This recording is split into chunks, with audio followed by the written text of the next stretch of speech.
ఈరోజు మీడియా మిత్రులకు తెలియజేయవస్తున్నాను. ఈ రోజు బషీరాబాద్ లో ఎంపీ రంజిత్ రెడ్డి అన్న గారి దగ్గర మాట్లాడలేకపోవడము, మన యొక్క బషీరాబాద్ లోకల్ నాయకులే ఈ రోజు మనకు స్థానికంగా మాట్లాడలేకపోవడము చాలా దురదృష్టకరంగా నేను భావిస్తా ఉన్నా. ఈ రోజు మనస్తాపానికి గురై చెప్తా ఉన్నా. ఇంతకు ఈ రోజు రైలు సమస్య కొరకై మాట్లాడడానికి ఒక అవకాశం ఇవ్వని ఎంపీ రంజిత్ రెడ్డి అన్న గారు కానీ అన్న మీడియా మిత్రులు అందరూ రావాలి, దయచేసి రావాలి. మీడియా మిత్రులు అందరూ కూడా మా యొక్క సమస్యను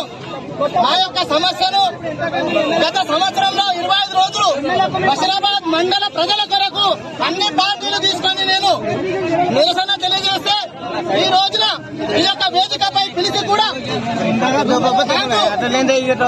మాట్లాడడానికి పోవడం చాలా దురదృష్టకరం.